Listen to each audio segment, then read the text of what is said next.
Hello all. In the last video, we have discussed about various indicators. Now we are going to see preparation of hydrogen gas. How to prepare hydrogen gas with the help of acids. So here, first of all, we have to take a natural acid like lemon juice in one of the test tube. You can take any acid in one of the test tube. It might be lemon juice, it might be hydrochloric acid, it might be sulfuric acid, any acid you have to take in a test tube. After taking any acid in a test tube, here what we have taken acid. After taking any acid in a test tube, then later on you have to add metals to the test tube.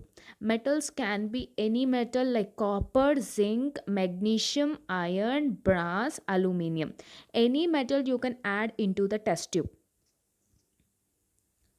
So here you have to take a test tube, then you have to add any acid, dilute acid, then a metal. As we have seen now, any metal you can add. Then what happens, this acid and metal both will react.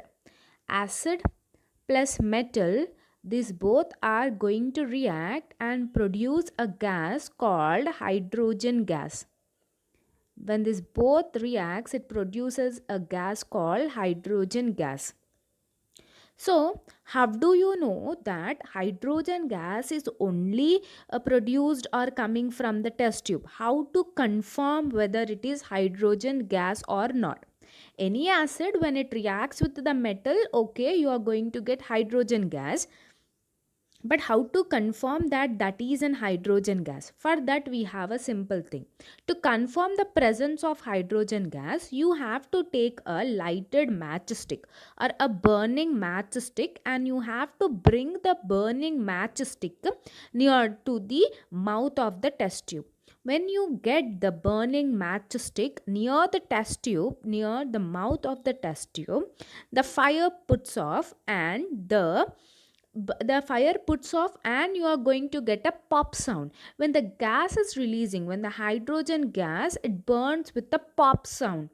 So if you get a pop sound, main thing, a pop sound, if you get a pop sound, when you place a matchstick, fire puts off and you get a pop sound. When you get a pop sound, that is the test for the presence of hydrogen gas. So you have to remember that if you have seen a pop sound, then definitely it is an hydrogen gas.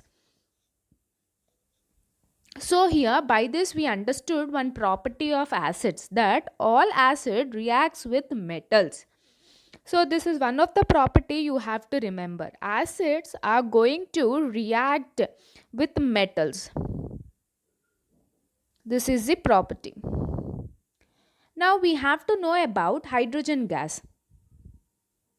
Who discovered hydrogen gas? So hydrogen gas was discovered by Henry Cavendish. He is an Italian scientist, and it is a colorless gas. So this hydrogen gas is used in filling the balloons, etc. So this is one of the use of hydrogen gas. So it was discovered by Henry Cavendish. And one more thing we have to know here, reaction of copper or brass with acids. Just now we have discussed that acid reacts with metals. So when some substances are kept in a copper container for a very long time, like you might have been using copper glass also, copper glass.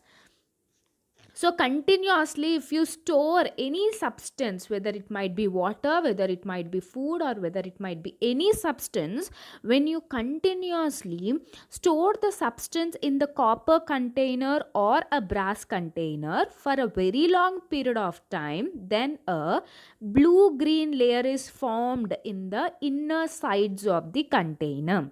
You can see here a bluish greenish layer is formed to the inner surface of the container. So it is not a good thing to form this blue green layer. To stop this, to avoid this reaction, to avoid the reaction, then what we can do, there should be a solution.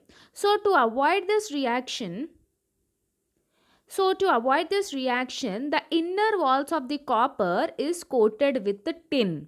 If you coat the inner walls of copper or brass with the tin, then you can avoid the reaction.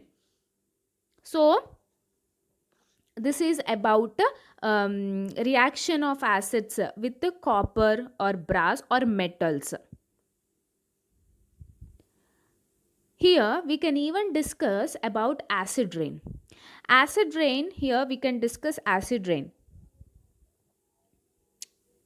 And one more thing I want to say you, that's why in the last topic what we have discussed, that's why mostly pickles, jams and jellies we will be storing in glass containers, we will be storing in plastic containers, not in copper containers, because when you store that pickles, acids will be present in the pickles, right? So it is going to react with the copper and it forms inner layer. So generally we don't store much in copper, brass.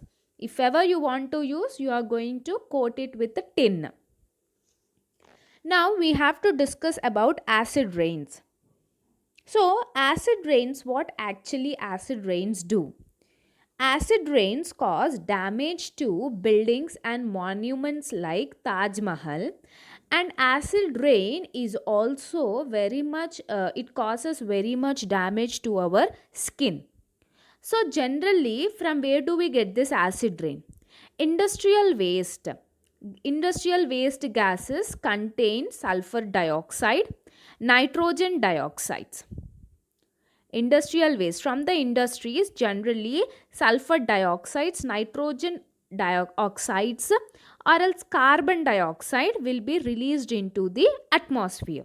Okay, sulfur dioxide, nitrogen oxides, or carbon dioxide will be released into the atmosphere. When they get mixed with the moisture, they when they get mixed with moisture, they change to sulfuric acid, nitric acid, and carbonic acid.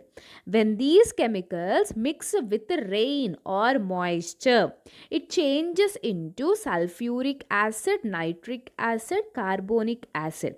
So this rain contains acid now. So whenever this rain falls on the ground, then it reacts with the many buildings like Taj Mahal. It reacts with the many monuments, many buildings, and our skin also will be damaged due to this acid rain. One more time I'm going to repeat it. Acid rain is caused when sulfur dioxide, nitrogen oxide, and carbon dioxide, when it is released into the atmosphere by industrial activities or by human activities, then these gases are going to, so these chemicals are going to be mixed with the moisture or rain.